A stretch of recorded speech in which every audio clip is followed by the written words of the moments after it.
കുറച്ച് പേര് തെറ്റ് ചെയ്തുകൊണ്ട് സിനിമയിലെ മൊത്തം ആൾക്കാരും തെറ്റ് ചെയ്തു അങ്ങനെ അടച്ചാക്ഷേപിക്കല്ല. പക്ഷേ ഇപ്പൊ ഈ റിപ്പോർട്ട് വരുമ്പോൾ തന്നെ അമ്മ എന്ന് പറഞ്ഞ സംഘടന തന്നെ പിടിച്ചു വിടേണ്ട ഒരു അവസ്ഥയിലേക്ക് വരും. വിയോജിപ്പില്ല. പക്ഷെ അത് നേരിടുന്നത് ജൂനിയർ ആർട്ടിസ്റ്റ് ആയിട്ട് പോകുന്ന ഒരുപാട് സ്ത്രീകളാണ്. അതെ, ഞാൻ ജൂനിയറോ സീനിയറോ എന്നില്ല അവിടെ. ഇപ്പൊ സാറ് പറഞ്ഞ് 700 പേര് സംഘടനയിലുണ്ടെന്ന്. 700 പേരിൽ ഒരാൾ പരാതിപ്പെട്ട നാളെ അമ്മ എന്ന് പറഞ്ഞ സംഘടനയിൽ കാണില്ല. കാര്യം എന്ന് പറഞ്ഞാൽ ഒരു 15 പേര് അടങ്ങുന്ന ഒരു പവർ ഗ്രൂപ്പാണ് അമ്മ എന്ന് പറഞ്ഞ സംഘടന ഇപ്പോൾ കൺട്രോൾ ചെയ്യുന്നത്. മാധ്യമ പ്രവർത്തനം നിങ്ങൾക്കറിയോ? മാധ്യമ പ്രവർത്തകരെ ക്ഷണിച്ചിട്ടല്ല പോകുന്നത്. കേരളത്തിൽ മാന്യനായി നടക്കുന്ന ഒരു നടനുണ്ട്. അയാൾ ഇവിടെ ഒരു കുഴപ്പവും ചെയ്യില്ല. അതേ സ്ഥാനത്ത് മറ്റ് സംസ്ഥാനങ്ങളിൽ ചെന്നാൽ മറ്റ് ഭാഷാ നടികളാണെങ്കിൽ അവർ സന്തോഷിക്കാറുണ്ടല്ലോ. ഈ രാജ്യം സംരക്ഷിക്കുന്നത് ലൊടുക്ക് നേതാക്കന്മാരാണെന്ന് വരെ തെളിയിച്ചിരിക്കുകയല്ലേ. അതെങ്കിലും ചെയ്യാലോ. ഇപ്പം താങ്കൾ എന്നോട് പറയട്ടെ, ഇതിൽ സിനിമക്കാർ മാത്രമല്ല രാഷ്ട്രീയക്കാർ ആ ലിസ്റ്റ് കൂടി വരണം. ഇതിൽ സിനിമക്കാർ മാത്രമല്ല രാഷ്ട്രീയക്കാരിൽ വിട്ടുണ്ടാവില്ലേ? ഈ ഹേമ കമ്മിറ്റി റിപ്പോർട്ടിൽ ഒരുപാട് സ്ത്രീകൾ നേരിട്ട് ഒരുപാട് ബുദ്ധിമുട്ടുകൾ. ഒന്ന്, യൂറിൻ പാസ് ചെയ്യാൻ പറ്റുന്നില്ല. ഔട്ട്ഡോർ ഷൂട്ട് പോയി കഴിഞ്ഞാൽ ഡ്രസ്സ് മാറാൻ പറ്റുന്നില്ല. ആ സത്യത്തിൽ ഇങ്ങനെയുള്ള സ്ഥലത്ത് ഈ സൗകര്യം ഇല്ലെങ്കിൽ എന്തിനാണ് ഇവന്മാർ ഇവിടെ ഇങ്ങനൊരു ഷൂട്ട് കൊണ്ട് അവിടെ വെക്കുന്നത്? അല്ലെങ്കിൽ അങ്ങനെ സൗകര്യം ഉള്ളിടത്ത് വെച്ചൂടെ? അല്ലെങ്കിൽ അങ്ങനെ ഒരു സൗകര്യം ഉണ്ടാക്കിയിട്ട് വെച്ചൂടെ? അങ്ങനെ ഒറ്റ വാക്യം പറഞ്ഞ് കുറ്റപ്പെടുത്താൻ പറ്റില്ല. കാരണം സിനിമ എന്ന് പറഞ്ഞാൽ ഒരു സ്ഥലത്ത് മാത്രം ചിത്രീകരിക്കുന്നതല്ല, പല ലൊക്കേഷനുകളുണ്ട്. അപ്പോൾ ആ ലൊക്കേഷൻ ഇന്നിപ്പോൾ ഇന്ന ലൊക്കേഷനിലാണ് പോകുന്നത്. അതിൻ്റെ സാധ്യതകളുണ്ട്. വീടുണ്ടാവില്ല, കെട്ടിടം ഉണ്ടാവില്ല. എന്തിനാ മണലാരണത്തിൽ ഷൂട്ടിങ്ങിന് ഉള്ളില്ലേ സൗകര്യം ഉണ്ട്. അപ്പോൾ അവിടെ പോകുമ്പോൾ ഒറ്റപ്പെട്ട കേസുകളുണ്ടായിരിക്കാം. അതിന് പരിഹാരം കാണുന്നതാണ്. ഇപ്പോൾ തുടർച്ചയായിട്ട് ഇപ്പോൾ ചില സൂപ്പർ സ്റ്റാറുകൾക്ക് പ്രത്യേകം അലങ്കരിച്ച AC വാഹനങ്ങളുണ്ടല്ലോ, കാരവൻ ഉണ്ടല്ലോ. ഈ കാരവൻ അവരുടെ കാരവനിൽ അവർക്ക് ഇഷ്ടമുള്ള ആൾക്കാരെ മാത്രമേ കയറ്റിയിരുത്തുള്ളൂ. അവർക്ക് ഇഷ്ടമുള്ളത് ചെയ്യാനുള്ളതാണ് കാരവാൻ്റെ രഹസ്യ അവർ സൂഹിക്കാൻ കൂടിയാണെന്ന് ആലോചിക്കണം. അങ്ങനെ ഈ നിർമ്മാതാവ് ഒരു കാരവാൻ പ്രത്യേകിച്ച് സ്പെഷ്യലായിട്ട് എല്ലാവർക്കും വേണ്ടി വാടകയ്ക്ക് എടുക്കണം. അങ്ങനെ വാടകയ്ക്ക് എടുത്താൽ അതിലിവിടെ എല്ലാ സംവിധാനങ്ങളുണ്ട്. അപ്പോൾ സ്ത്രീകളുടെ പ്രശ്നങ്ങൾ പരിഹരിക്കാം. അതൊക്കെ ചെയ്യാവുന്ന അതിന് സംവിധാനമുണ്ട്. അപ്പോൾ അത് ഒറ്റപ്പെട്ട സംഭവമായി മാറ്റി അതൊരു ഇതായിട്ട് ഉൾപ്പെടുത്തുന്നതുകൊണ്ട് എനിക്ക് വിയോജിപ്പില്ല. പക്ഷെ അത് നേരിടുന്നത് ജൂനിയർ ആർട്ടിസ്റ്റ് ആയിട്ട് പോകുന്ന സ്ത്രീകളാണ്. അതെ, ഞാൻ ജൂനിയറോ സീനിയറോ എന്നില്ല അവിടെ. അവർ പറയണമായിരുന്നു. ആരെങ്കിലും പറഞ്ഞിട്ടുണ്ടോ? ഞാൻ ഒരു കുഞ്ഞ് കരയുമ്പോൾ ആ അമ്മയ്ക്കറിയാം കുഞ്ഞ് എന്തിനു വേണ്ടിയാണ് കരയുന്നത്. അങ്ങനെ ഒരു കരച്ചിലോ പറച്ചിലോ ധൈര്യമോ പോലോ അവരടുത്ത ആൾക്കാർ പോലും പറഞ്ഞിട്ടില്ല. അല്ലെങ്കിൽ പ്രൊഡക്ഷൻ ആൾക്കാർ പറഞ്ഞിട്ടുണ്ടില്ല, നിർമ്മാതാവിനോട് പറഞ്ഞിട്ടുണ്ടില്ല. അതായത് ഇത്തരം സംവിധാനങ്ങൾ മൂത്രമൊഴിക്കണം എന്ന് പറഞ്ഞാലോ ആരും എതിര് പറയുമോ? അത്രയും ഹീനമായ പ്രവൃത്തികൾ ചെയ്യുന്ന ആൾക്കാരാണെന്നൊന്നും തോന്നിയിട്ടില്ല. പക്ഷേ അങ്ങനെ റിപ്പോർട്ടിലുണ്ട് 243 അത്ര പേര്. ഞാൻ പറഞ്ഞത്, ഞാൻ താങ്കൾ എന്നോട് ചോദിച്ച ചോദ്യത്തിലാണ് ഞാൻ ഈ പറയുമ്പോൾ ഞാൻ ഇന്നലെ ഇവിടെ വന്ന ഒരാളല്ല. ഞാൻ 10-40 വർഷത്തിൽ കൂടുതലായിട്ട് സിനിമാ രംഗത്ത് നിൽക്കുന്ന ഒരാളാണെന്ന് ആലോചിക്കണം. ആ നിൽക്കുന്ന ആൾക്കാർ അതുകൊണ്ട് കുറച്ച് പേര് തെറ്റ് ചെയ്തുകൊണ്ട് സിനിമയിലെ മൊത്തം ആൾക്കാരും തെറ്റ് ചെയ്തു അങ്ങനെ അടച്ചാക്ഷേപിക്കല്ല. പക്ഷേ ഇപ്പൊ ഈ റിപ്പോർട്ട് വരുമ്പോൾ തന്നെ അമ്മ എന്ന് പറഞ്ഞ സംഘടന തന്നെ പിടിച്ചു വിടേണ്ട ഒരു അവസ്ഥയിലേക്ക് വരും എന്നാണ് എല്ലാവരും പറയുന്നത്. അല്ല, എല്ലാവരും പറഞ്ഞിട്ട് കാര്യമില്ല. അമ്മ ഉണ്ടാക്കിയിരിക്കുന്നത് താരങ്ങളുടെ ക്ഷേമത്തിന് വേണ്ടിയിട്ട് താനായിരിക്കണം. അത് പിരിച്ചുവിടണോ വേണ്ടയോ തീരുമാനിക്കുക അവരാണത്. നാട്ടുകാരുണ്ടാക്കി കൊടുത്തതല്ല, അവിടെ ഒരു ഗവൺമെൻറ് ഉണ്ടാക്കി കൊടുത്തതല്ല. അത് ഓരോ സംഘടനയും അവർ തീരുമാനിക്കേണ്ടതാണ്. പക്ഷേ അവിടെ ചെയ്യുമ്പോൾ ഈ താരസംഘടന ഉണ്ടാക്കിയുമ്പോൾ അവർ താരസംഘടനയ്ക്ക് ആ പരാതി പറയേണ്ടത്. ആ താരസംഘടനയിൽ 600 പേരോ 700 പേരോ ഉണ്ടെങ്കിൽ അവരാണ് പരാതി പറയേണ്ടത്. അവർ പരാതി റിട്ടേൺ ആയിട്ട് കൊടുക്കണം. ഞാനിത് പറയാൻ കാരണം ഞാൻ ഇത്തരം കേസുകളുമായി, അതായത് നടിപീഡന കേസുമായിട്ട് ഇവിടെ ഏറ്റവും കൂടുതൽ ഭീഷണി നേരിട്ട ഒരാളാണ് ഞാൻ ആലോചിക്കണം. ഞാൻ ഈ പറയുന്ന WCCയുടെ എത്രയോ പേരെ വിളിച്ചു.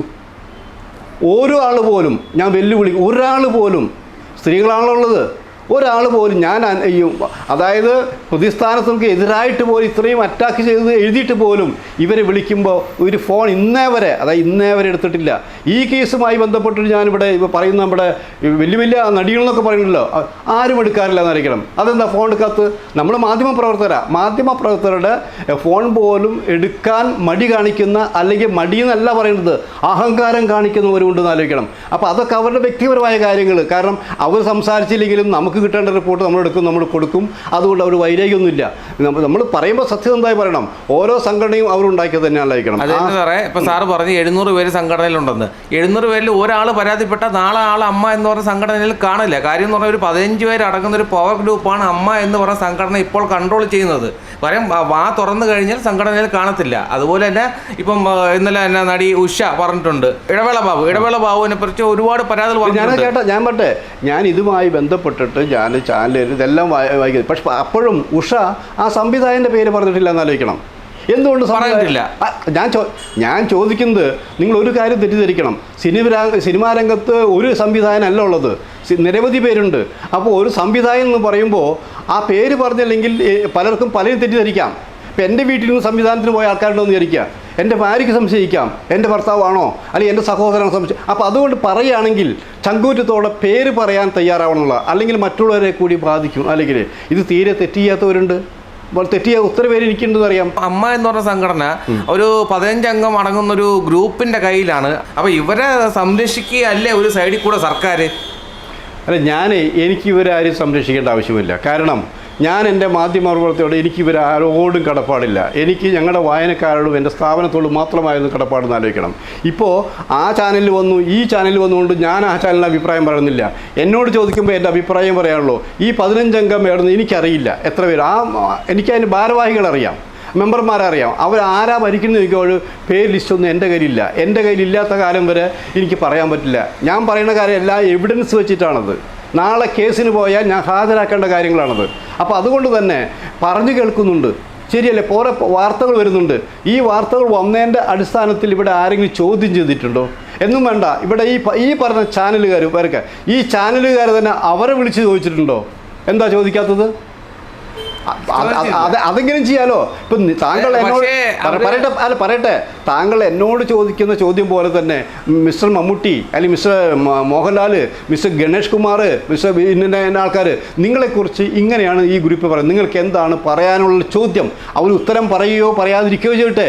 ആ ചോദ്യം പോലും ചോദിക്കാൻ തയ്യാറാവാതെ വെറുതെ പറഞ്ഞിട്ട് കാര്യമില്ലുള്ളവരുണ്ട്. പക്ഷേ ഫോൺ എടുക്കുന്നില്ല, ഉത്തരം പറയുന്നില്ല. അമ്മ എന്ന സംഘടനയിൽ ഇപ്പോൾ ലാസ്റ്റ് മീറ്റിംഗിൽ പോലും ഒരു മൗനം പാലിക്കുകയാണ്. ഇതിനൊരു മറുപടി കൊടുക്കുന്നില്ല. മാധ്യമ പ്രവർത്തനം നിങ്ങൾക്കറിയോ? മാധ്യമപ്രവർത്തകരെ ക്ഷണിച്ചിട്ടല്ല പോകുന്നത്. അവരുടെ ഫോൺ എടുത്തില്ലെങ്കിൽ നിങ്ങൾ ചെല്ലണം, ചോദിക്കണം. അവരെന്താ ചെയ്യുക? അറ്റാക്ക് ചെയ്യും. എല്ലാം സഹിക്കാൻ തയ്യാറായി പോകണം. അപ്പോൾ അത് നിങ്ങൾ ഷൂട്ട് ചെയ്യൂ. അവർ മറുപടി പറഞ്ഞു വേണ്ട, നിങ്ങളത് അറ്റാക്ക് ചെയ്യാണ്, അത് ചെയ്യൂ. ഈ നടിപീഡന കേസിൽ 3 പ്രാവശ്യം എന്നെ അറ്റാക്ക് എന്നെ കൊല്ലാൻ ശ്രമിച്ചിട്ടുള്ള അത് പറഞ്ഞിട്ടുള്ള കാര്യമാണ്. അതിൻ്റെ പേരിൽ അന്ന് ആരും കേസെടുത്തില്ലല്ലോ. അപ്പോൾ ഞാൻ പറയും, അവർ 15 പേരോ 20 പേരോ ആരായാലും എനിക്ക് മമ്മൂട്ടിയെ സംരക്ഷിക്കേണ്ട ആവശ്യമില്ല, മോഹൻലാൽ ആരെയും എനിക്ക് സംരക്ഷിക്കേണ്ട ആവശ്യമില്ല ആലോചിക്കണം. പക്ഷേ നമ്മുടെ കയ്യിൽ റിപ്പോർട്ട് കിട്ടുമ്പോൾ ആ റിപ്പോർട്ട് തെളിവുകളുണ്ടോ? അതല്ല ചെയ്യേണ്ടത് ആരാണ്? ഈ ഗവൺമെൻറ്റാണ്. ഇന്ന് തുടർച്ചയായിട്ട് പറയുമോ? ഒരു ജനങ്ങളുടെ പക്ഷം സംഘടിപ്പിക്കുമോ? കാരണം ഞങ്ങൾ തിരഞ്ഞെടുത്ത ഗവൺമെൻറ്റാണ്. ഈ ഗവൺമെൻറ് ഈ 15 പേരെ സംരക്ഷിക്കാനുള്ളതാണോ എന്ന് ചോദിച്ചുകൂടി ചോദിക്കൂ. ഈ മുന്നണിയിൽ നിങ്ങൾ നോക്കൂ, ഈ മുന്നണിയിൽപ്പെട്ട അല്ലെങ്കിൽ ഈ മുന്നണി മാത്രമല്ല, ഇതിനെതിരെ എത്ര പേര് പറഞ്ഞിട്ടുണ്ട്? ഇവിടെ കുറേ രാഷ്ട്രീയ അതായത് ചക്കരക്കുടമാണെന്ന് ആലോചിക്കണം.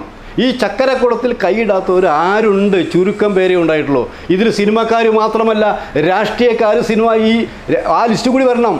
ഇതിൽ സിനിമക്കാർ മാത്രമല്ല, രാഷ്ട്രീയക്കാരിൽ വിട്ടുണ്ടാവില്ലേ? എത്രയോ പേരുണ്ടായിരിക്കും. അതിനെ രഹസ്യമാക്കി വയ്ക്കുന്നത്. അപ്പോൾ റിപ്പോർട്ട് വരുമ്പോൾ എല്ലാം വരണമെന്നുള്ളതാണ്. ഇതിൽ കോൺഗ്രസ് ഇല്ല, കമ്മ്യൂണിസ്റ്റ് ഇല്ല, ലീഗില്ല, മറ്റോരില്ല, മറിച്ചോരില്ല, ഇടതുപക്ഷമില്ല, UDF ഇല്ല, BJP ആരുമില്ല. എല്ലാവരും ഈ ഒരു കാര്യത്തിൽ ഒരുപോലെയാണ്. അപ്പോൾ അതുകൊണ്ട് നിങ്ങൾ ആദ്യം ചെയ്യേണ്ടത് എന്താ? എന്തുകൊണ്ട് അവരെ സമീപിക്കണം. ഈ രാഷ്ട്രീയ പാർട്ടികളെ സമീപിക്കണം. ഈ കേസിൽ നിങ്ങളുടെ നിലപാടെന്താണ്? നിങ്ങൾ തൊട്ടേനും പിടിച്ചതിനൊക്കെ ബംഗാളിൽ സംഭവം നടന്നാൽ ഇവിടെ സമരം ചെയ്യുന്നുണ്ടല്ലോ, അല്ലെങ്കിൽ ഡൽഹിയിൽ സംഭവം നടന്നാൽ ഇവിടെ സമരം ചെയ്യുന്നുണ്ടല്ലോ. ഇവിടെ നടക്കുന്ന സംഭവത്തിൻ്റെ പേരിൽ നിങ്ങളെന്താണ് സമരം ചെയ്യാത്തത് ചോദിക്കാൻ നിങ്ങൾ തയ്യാറാവേണ്ടതല്ലേ? അതെ സാറേ. ഇപ്പം എല്ലാവർക്കും അറിയാവുന്നൊരു കാര്യമാണ്, ദിലീപ് ആക്റ്റീവായിരുന്ന കാലഘട്ടത്തിൽ ഒരുപാട് പേരെ നല്ല രീതിയിൽ ഒതുക്കിയിട്ടുമുണ്ട്, ഒരുപാട് പേരുടെ അവസരങ്ങൾ നഷ്ടപ്പെടുത്തിയിട്ടുമുണ്ട്. അപ്പോൾ അതിൻ്റെ ഒരു ബാക്കി ഭാഗം തന്നെയാണ് ആ സംഘടനയിലുള്ളവർ ഇപ്പോഴും ഉള്ളത്. ഇപ്പോഴത്തെ പ്രസിഡന്റ് സിദ്ദീഖാണ്. അപ്പോൾ സിദ്ദീഖിനെ പറ്റിയും ഒരുപാട് ആരോപണങ്ങളുണ്ട്. അപ്പോൾ ഇവർ വിചാരിച്ചു കഴിഞ്ഞാൽ, അവർക്കെതിരെ നിന്ന് കഴിഞ്ഞാൽ അവസരം കൊടുക്കാതെ ഒതുക്കി മാറ്റി നിർത്താൻ കഴിയും. അത് സാധ്യമുള്ള കാര്യമില്ല. അപ്പോൾ അതിനെതിരായിട്ട് ഒരു സംഘടനയോ സർക്കാരോ ചോദ്യം ചെയ്യാനും വരുന്നില്ല. ഞാനതല്ല, നിങ്ങൾ സിനിമ ഇല്ലേ, നമ്മൾ വേറൊരു രാഷ്ട്രീയത്തിൽ ഇപ്പോൾ സിനിമ വിട്, നമുക്ക് നമ്മളെ അഭിപ്രായം ഒരു ചെറിയൊരു സംഘടനയിൽ നിൽക്കുക, ഒരു ചെറിയ സംഘടന ഈ വേണ്ട, ഇപ്പോൾ ഈ ഒരു ക്ലബിൻ്റെ എടുക്കുക, ആ ക്ലബിൽ പോലും എതിരഭിപ്രായം പറഞ്ഞാൽ അവൻ നമ്മൾ വെച്ചുകൊണ്ടിരിക്കില്ല, അവനെ മാറ്റില്ലോ. അത് അപ്പോൾ അത് സിനിമയിലേക്ക് പോകണമെന്നില്ല. രാഷ്ട്രീയത്തിൽ ബ്രാഞ്ച് എടുക്കുക. ഈ രാഷ്ട്രീയത്തിൽ ഈ കാലഘട്ടത്തിൽ കുറേ പ്രശ്നങ്ങൾ നടന്നിട്ടുണ്ട്, അഴിമതി കഥകൾ നടന്നിട്ടുണ്ട്, ബാങ്ക് പ്രശ്നങ്ങളൊക്കെ ഉണ്ട്, എന്തെല്ലാം നടന്നിട്ടുണ്ട്. അതിൽ എത്ര പേർക്കെതിരെ ആക്ഷേപം. ഇപ്പോൾ തന്നെ ഒരു PK ശശി എന്നുള്ളവൻ്റെ CPM നേതാവിനെ വരെ എല്ലാം പുറത്താക്കാൻ വെച്ചു. എന്നിട്ടും എല്ലാ തീരുമാനം ഇപ്പോഴും KTDCയുടെ ചെയർമാൻ സ്ഥാനത്ത് അദ്ദേഹം പുറത്താക്കിയിട്ടുണ്ടോ? ഇത്രയും വിവാദങ്ങൾ ഉണ്ടായിട്ട് പോലും എല്ലാ സ്ഥാനമാണെന്ന് മാറ്റിയിട്ട് പോലും ഉണ്ടായിട്ടില്ല എന്നാലോചിക്കണം. അപ്പോൾ നമ്മളെന്താ കാണുന്നത്? അത് ചെയ്യേണ്ടവരാണ്. എല്ലാത്തിനും ഗ്രൂപ്പുകളുണ്ടെന്ന് ആലോചിക്കണം. അത് സിനിമയിൽ മാത്രമല്ല, എല്ലാ സ്ഥലത്തും ഗ്രൂപ്പുകളുണ്ട്. ആ ഗ്രൂപ്പിലുള്ളവരെ സംരക്ഷിക്കണം. ഗ്രൂപ്പുകൾക്ക് അതീതമായിട്ടാണ് രാഷ്ട്രീയ, സാംസ്കാരിക, സിനിമാ സംഘടന പ്രവർത്തിക്കേണ്ടതെന്ന് ആലോചിക്കണം. അപ്പോൾ ഈ പ്രശ്നങ്ങളൊന്നും ഉണ്ടാവാൻ സാധ്യത കുറവാണെന്നുള്ളത്. കുറവാണ്. ഇപ്പോൾ ഈ ഹേമ കമ്മിറ്റിയിൽ ഒരു കുറച്ച് പേര് മുൻകൈ എടുത്ത് മുന്നോട്ട് വന്നതുകൊണ്ട് കുറേ സത്യങ്ങളും കുറേ കാര്യങ്ങളും പുറത്ത് വന്നുകൊണ്ടിരിക്കുന്നത്. ഗൾഫിൽ പ്രോഗ്രാമിന് കൊണ്ടുപോയി ചൂഷണം ചെയ്യണതായാലും അവസരങ്ങൾക്ക് വേണ്ടി ചൂഷണം ചെയ്യാലും അവർ പുറത്തോട്ട് വന്നതുകൊണ്ട് ഇത് പുറത്ത് വരുന്നു. പക്ഷേ അതിൻ്റെ അകത്തുണ്ടായിരുന്ന പേരുകൾ ഇതുവരെ പുറത്ത് വന്നില്ല. അത് സർക്കാർ മാറ്റി വെച്ചിട്ട് അത് പുറത്തോട്ട് വിട്ട്, അത് ആ സംഘടനയും പുറത്തോട്ട് പറയുന്നില്ല പേര്. അത് ഇന്നല്ലെങ്കിൽ നാളെ അത് പുറത്ത് വരും എന്നുള്ള കാര്യം ഉറപ്പാണ്. അതിലെന്തായാലും നമ്മളെ പ്രമുഖർ കാണുമെന്ന് സാറിൻ്റെ അഭിപ്രായം എന്താണ്? ദിലീപ് ഉൾപ്പെടെ ഉള്ള കാര്യമാണ് ഞാൻ ചോദിക്കുന്നത്. ഇവരെ സപ്പോർട്ട് ചെയ്യും. ഞാൻ പറഞ്ഞത് ഈ വിദേശത്ത് പരിപാടികൾക്ക് പോകുന്ന കാര്യത്തിൽ ഞാൻ ഈ നടീപീഡന കേസുമായി ബന്ധപ്പെട്ട് ചാനലിലും പത്രങ്ങളിലും ഇറങ്ങിയതാ. അതിലൊരു നടി രക്ഷപ്പെട്ടു പോയിട്ടുണ്ട്. ഇത് അപ്പോൾ എനിക്കുള്ളൊരു ഗുണമെന്ന് വെച്ചാൽ എവിടെ പോയാലും അവിടുത്തെ സംഘാടകർ കൃത്യമായിട്ട് വിവരം എനിക്ക് അപ്പോൾ തന്നിരുന്നാലിരിക്കണം. അന്ന് എഴുതിയിട്ട് ആരെങ്കിലും ചോദിച്ചോ? ഇതൊരു റിട്ടേൺ. ഞാനൊരു മാധ്യമ പ്രവർത്തകനാണ്, ചാനലിൽ പറഞ്ഞ കാര്യമാണ്, എഴുതിയ കാര്യമാണ്. അതൊക്കെ എന്നെ വെച്ച് അവർ ചോദിച്ച് ഞാൻ പോയിട്ടില്ല. ഈ കേസുമായി ബന്ധപ്പെട്ട് അന്വേഷണ ഉദ്യോഗസ്ഥന്മാർ എന്നെ ചോദിച്ചപ്പോൾ ഞാൻ വേറൊരാളുടെ പേര് കൂടി പറഞ്ഞു എന്നാലിരിക്കണം. അവരത് മൈൻഡ് ചെയ്തില്ലോ. അവർ ഈ കേസുമായി ബന്ധപ്പെട്ടുള്ളതാണെന്ന് എനിക്ക് കിട്ടിയ മുഴുവൻ അറിവ്. അപ്പോൾ ആ ഭാഗത്തേക്ക് പോയിട്ടില്ല. അതൊക്കെ അവർ ചെയ്യേണ്ട കാര്യങ്ങളാണ്. ഒരുപക്ഷെ നമ്മൾ പറയുന്നതായിരിക്കില്ല അവർക്ക് കിട്ടിയിട്ടുണ്ടായിരിക്കും. അങ്ങനെയുണ്ട്. പിന്നെ ഇവിടെ പറയുന്നത് എല്ലാ സംഭവങ്ങളും എല്ലായിടത്തും നടക്കും. ഇതിലിപ്പോൾ വിദേശത്ത് പോകണമെന്നൊന്നുമില്ല. ഈ കാര്യത്തിൽ വിദേശത്ത് പോകണമെന്ന് വല്ല ആവശ്യമുണ്ടോ? സിനിമ എന്തെന്നറിയുന്നവർക്ക് ഇതിൻ്റെ എല്ലാ രീതികളും അറിയാവുന്നതാണ്. ഇത് മലയാള സിനിമയിൽ മാത്രം, അത് മലയാള സിനിമയിൽ മാത്രമല്ല എന്നറിയിക്കണം. വേറൊരു കാര്യം കൂടി പറയാം. ഇവിടെ കേരളത്തിൽ മാന്യനായി നടക്കുന്നൊരു നടനുണ്ട്. അയാൾ ഇവിടെ ഒരു കുഴപ്പവും ചെയ്യില്ല. അതേ സ്ഥാനത്ത് മറ്റ് സംസ്ഥാനങ്ങളിൽ ചെന്നാൽ മറ്റ് ഭാഷാ നടികളാണെങ്കിൽ അവർ സന്തോഷിക്കാറുണ്ടല്ലോ. അതാരെങ്കിലും ആലോചിക്കാറുണ്ടോ?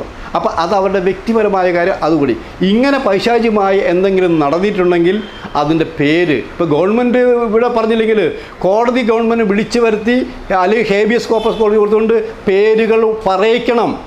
അതിനാണ് കഴിവേണ്ടത്. നമുക്ക് പറയാൻ പറ്റില്ല. നമ്മളല്ല ഇതിൻ്റെ ശക്തി കേന്ദ്രമാണ്. അപ്പോൾ അവരെ കൊണ്ട് കയറി ആരെയാണ് സംരക്ഷിക്കേണ്ടത്? അവരെ പേരുകൾ പറഞ്ഞേ പറ്റുള്ളൂ. വനിതാ കമ്മീഷനെ പ്രതിസ്ഥാനത്ത് ചേർക്കണം. ഈ 3 പേരും ജസ്റ്റിസ് കമ്മീഷൻ്റെ പേര് അവരാണത് കൊടുത്തിട്ടുള്ളത്. അവരെ കൊണ്ട് തത്ത പറയിക്കുന്ന പോലെയെല്ലാം പറയിക്കണം. ഇതൊക്കെ സംവിധാനങ്ങൾ ഇവിടെ ഉള്ളുണ്ട്, നീതിന്യായം എല്ലാം ഉണ്ട്. കോടതി പറഞ്ഞാൽ പറയില്ല എന്ന് പറഞ്ഞാൽ എന്ത് ചെയ്യും? നമുക്കൊന്നും പറയാനില്ല. അപ്പം നമുക്ക് അറിയാവുന്ന കാര്യങ്ങൾ പറയുക എന്നുള്ള തെളിവില്ലാത്ത ഒരു കാര്യവും ഞാൻ പറയില്ല. കാരണം ഉണ്ടായിരിക്കാം, തെളിവില്ലാത്തതുകൊണ്ട് എനിക്കൊന്നും പറയാൻ പറ്റില്ല എന്നുള്ളതാണ്. അതായത് തെളിവില്ലെങ്കിൽ നമുക്കൊന്നും പറയാൻ പറ്റില്ല. പക്ഷേ ഇതിൻ്റെ അകത്ത് ഇപ്പം നിൽക്കുന്ന ആൾക്കാർ ഒരുപാട് പേര് ആരാധിക്കുന്ന ഒരുപാട് പേരാണ്. പക്ഷേ ഇതിൻ്റെ റിപ്പോർട്ട് അല്ലെങ്കിൽ ആൾക്കാരുടെ പേര് പുറത്തു വരുമ്പോൾ പല പ്രമുഖരെ മുഖം മൂടി തറയിൽ വീഴും. അത് ഉറപ്പാണ്. ഞാൻ പറയട്ടെ സുഹൃത്തെ, ഏത് മുഖം മൂടി തറയിൽ വീഴും? ഞാൻ പറയും, ഇത്രയും പ്രശ്നങ്ങൾ ഈ നടിപീഡന കേസുമായി ബന്ധപ്പെട്ടിട്ട് ആദ്യം തൊട്ട് ഈ നടിപീഡന കേസുമായി ബന്ധപ്പെട്ടിട്ട് ദിലീപിനെ 85 ദിവസം ജയിലിലിട്ടു എന്നാലോചിക്കണം. ജയിലിൽ നിന്ന് ഇറങ്ങിയ ദിലീപിനെ സ്വീകരിക്കാൻ ആയിരങ്ങളായിരുന്നു ഇവിടെ എന്നാലോചിക്കണം. ദിലീപിന് വേണ്ടി വാദിക്കാനും ഇവിടുത്തെ ഒരു ജയിൽ DGP ഉണ്ടായിരുന്നു ആലോചിക്കണം. അവരുടെ ചാനലിൽ കൂടി അവരെന്തെല്ലാം പറഞ്ഞു, ഇത്രയും ക്രൂരമായതെല്ലാം ദിലീപിനോട് ചെയ്തോ എന്ന് നമ്മൾ ആലോചിക്കണം. അപ്പോൾ ഇതൊക്കെ ഓരോ ഗ്രൂപ്പായിട്ട് നടക്കുന്നുണ്ടെന്ന് ആലോചിക്കണം നമ്മൾ. അപ്പോൾ നമുക്കെന്താ ചെയ്യുന്നത്? ഇവിടെ ക്രിമിനൽ ചെയ്യുന്ന ആൾക്കാർ മുൻകൂർ ജാമ്യം എടുക്കുന്നുണ്ട്. അവിടെ തെറ്റ് ചെയ്തില്ലെങ്കിൽ എന്തിനാണ് മുൻകൂർ ജാമ്യം എടുക്കുന്നത്? നമ്മൾ കുറേ കണ്ടുവരില്ലേ? പിന്നെ ഏത് രാഷ്ട്രീയക്കാരാണ് അവിടെ ശിക്ഷിക്കപ്പെട്ടിട്ടുള്ളത്, ചോദ്യം ചെയ്യപ്പെട്ടുള്ളത്? ഈ രാജ്യം സംരക്ഷിക്കുന്നത് ലൊടുക്ക് നേതാക്കന്മാരാണെന്ന് വരെ തെളിയിച്ചിരിക്കുകയല്ലേ ഇവിടെ. പറയാൻ പറ്റുമോ? അവർക്ക് പറ്റില്ലെങ്കിൽ ഗുണ്ടകളെ കൊണ്ട് കൊല്ലിക്കും. ഇതിലേ നടന്നുകൊണ്ടിരിക്കുന്നത്. അപ്പോൾ എന്ത് ചെയ്യാൻ പറ്റും നമുക്കിവിടെ? നമുക്ക് പറയാനേ പറ്റുള്ളൂ. അതുകൊണ്ട് കഴിയുന്നു തെളിവുകൾ ശേഖരിച്ചുകൊണ്ട് റിപ്പോർട്ട് പുറത്തു വിടാൻ പറ്റുള്ളൂ എന്നാലോചിക്കണം. ഈ മൊഴി കൊടുത്തവരെല്ലാം നാളെ മൊഴി മാറ്റില്ല, അവരുടെ പേരുകൾ പുറത്തു വന്നാൽ മൊഴി മാറ്റില്ല എന്ന് പറയാൻ പറ്റുമോ? ഉറപ്പ് പറയാൻ പറ്റില്ല. അങ്ങനെ മൊഴി മാറ്റി പറയുമ്പോൾ ആര് മണ്ടത്തരം? നമ്മൾ പറഞ്ഞ ആൾക്കാരും അന്വേഷിച്ച ആൾക്കാരൊക്കെ മണ്ടന്മാരെ ആലോചിക്കണം. അത്രയുള്ളൂ. ഇത് സിനിമ കോടികൾ വീശുമ്പോൾ പറയും. ഇപ്പം നമ്മുടെ മുന്നിൽ വന്ന ഈ അടുത്ത കാലത്ത് 2 കേസുകൾ വിഡ്രോ ചെയ്ത് പോയിട്ടുണ്ട് ഇവിടെ. ഈ കേസുകളൊക്കെ അങ്ങനെ വിഡ്രോ വെറുതെ അല്ലല്ലോ, തെറ്റാണോ ശരിയാണോ നമുക്കറിയില്ല. പക്ഷേ വാർത്ത വന്നപ്പോൾ നമ്മളും കൊടുത്തു. പക്ഷേ ആ കേസുകളൊക്കെ പണത്തിൻ്റെ പേരിലോ മറ്റവരിലെല്ലാം ഒതുക്കി തീർത്തു എന്നാലോചിക്കണം. അങ്ങനെ ഒതുക്കി തീർത്തുകൂടെ? ഈ പാവപ്പെട്ടവരാണ് പെട്ടതെങ്കിൽ അവർക്ക് ഹൈക്കോടതിയിലും സുപ്രീം കോടതിയിലൊക്കെ കേസിന് പോകാൻ പറ്റുമോ? ഒരു നടിപീഡന കേസിലെ ആൾക്ക് സുപ്രീം കോടതി തന്നെയാണ് കയറ്ററൊക്കെ ഉള്ളൂ, പ്രതിക്കായാലും മറ്റുള്ളവർക്കായാലും. സുപ്രീം കോടതി ഒരുപാട് സിറ്റിങ്ങിന് തന്നെ എത്ര ലക്ഷം രൂപ കൊടുക്കണമെന്നറിയുമോ? ഈ ജീവിക്കാൻ ബുദ്ധിമുട്ടുള്ള പലരുണ്ടെന്ന് ആലോചിക്കണം. ഇവിടെ ഇപ്പോഴും നടന്മാരാണെന്നവർ കഷ്ടപ്പെട്ട് ജീവിക്കുന്നവരുണ്ടെന്ന് ആലോചിക്കണം. അപ്പം നമുക്ക് വേറൊരു കാര്യം പറയേണ്ടതുണ്ട്. ഇവിടെ തൊഴിൽ, അഭിനയം എന്നുള്ളൊരു തൊഴിലാണ്. നായകനും നായികയിലും അവിടെ ഒരു തൊഴിലിൻ്റെ ശമ്പളം ഏകീകരണം ഇവിടെ മാത്രം എന്തിനാ? അവിടെ അത് അന്വേഷിക്കേണ്ടതല്ലേ? ഇവിടെ കോടികൾ വാങ്ങുന്നുണ്ട്, കോടികൾ ഉണ്ടാക്കുന്നുണ്ട്. ഇതിന് കണക്കുണ്ടോ ഇവിടെ? ഈ കണക്ക് അന്വേഷിക്കാറുണ്ടോ ഇവിടെ? ഇല്ലല്ലോ. അതുകൂടി അന്വേഷിക്കേണ്ടതല്ലേ? അപ്പോൾ രാജ്യത്തിന് കിട്ടേണ്ട റവന്യൂ ഒരു ഈ ഭാഗം ശരിക്ക് തട്ടി മാറ്റിക്കൊണ്ട് നടക്കുമെന്ന് ആലോചിക്കണം. അങ്ങനെ അന്വേഷണം സത്യസന്ധമായ രീതിയിൽ മുഖം നോക്കാതെ എടുക്കുമ്പോൾ, പാർട്ടി നോക്കാതെ എടുക്കുന്നു, വ്യക്തിബന്ധങ്ങൾ നോക്കാതെ എടുക്കുമ്പോൾ, സംശുദ്ധമായ ഭരണാധികാരിയാണെങ്കിൽ നിങ്ങൾക്ക് മുഖം നോക്കാതെ നടപടി എടുക്കേണ്ടി വരും. അല്ലെങ്കിൽ ജനം തെരുവിൽ ഇറങ്ങും.